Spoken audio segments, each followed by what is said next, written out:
everyone, welcome to the SAM, that is Study Art, Motivation and Education, and in this video we are going to discuss about jaw swelling and its classification.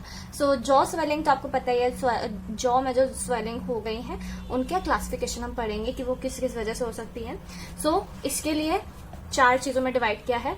Arise from mucoperiosteum that is epulis, ठीक है, याद रखना, mucoperiosteum, then arise from tooth germ that is odontome, then inflammatory and then osseous tumours. ठीक है, arise from म्यूकोपेरियोस्टियम, इप्यूलिस. म्यूकोपेरियोस्टियम से आप ये याद रख सकते हो कि it can arise from mucous membrane और पेरियोस्टियम एंड बोन. ठीक है, mucoperiosteum arise from mucoperiosteum, arise from tooth germ and inflammatory and osseous. जो म्यूकोपेरियोस्टियम से होते हैं उन्हें इप्यूलिस बोलते हैं, एंड जो टूथ जम से ओरिजिनेट होते हैं उनको ओडोंटोम बोलते हैं. ठीक है, ये हो गया बेसिक.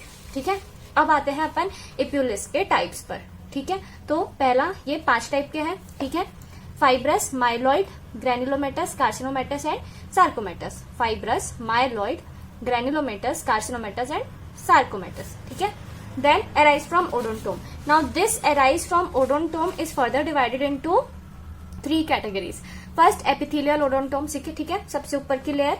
तो इसमें क्या होगा, डेंटल ओडोंटोमा, डेंटिजरस, एडेमेंटिनोमा. ठीक है, देन फाइब्रस, कनेक्टिव टिश्यू की बात करेंगे तो फाइब्रस, सार्कोमेटस और सीमेंटोमा. ठीक है, ठीक है, इन सब के आगे ना ओडोंटोमा लगा देना. Dental odontoma, dentigerous odontoma and adamantinoma. ठीक है, व्हाट इज एडिमेंटिनोमा?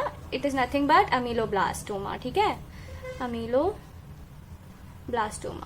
ठीक है, कनेक्टिव टिश्यू में आपका जाएगा फाइब्रस ओडोंटोमा, सार्कोमेटस ओडोंटोमा एंड सीमेंटोमा. ठीक है, देन कंपोजिट पे आ जाते हैं. तो composite is again of 3 types. Complex composite odontoma, compound follicular odontoma and radicular odontoma. Okay, now coming to inflammatory type. इन्फ्लामेटरी टाइप में 3 टाइप्स हैं, alveolar, osteomyelitis and actinomycosis. Simple है, alveolar, osteomyelitis and actinomycosis.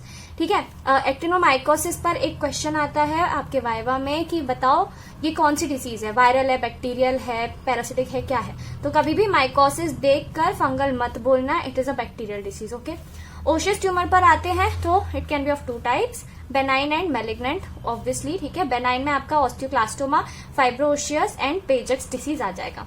Then malignant में आपका osteosarcoma आ जाएगा. ठीक है, आप बेनाइन का ऑस्टियोक्लास्टोमा याद रखोगे तो मैलिग्नेंट में वो ऑस्टियोसार्कोमा तो याद हो ही जाएगा. ठीक है, so this is all about the jaw swelling. I hope this video helps you and add any type of value in your academics, and if it does then I would be really grateful. And yeah, thank you so much for watching the video.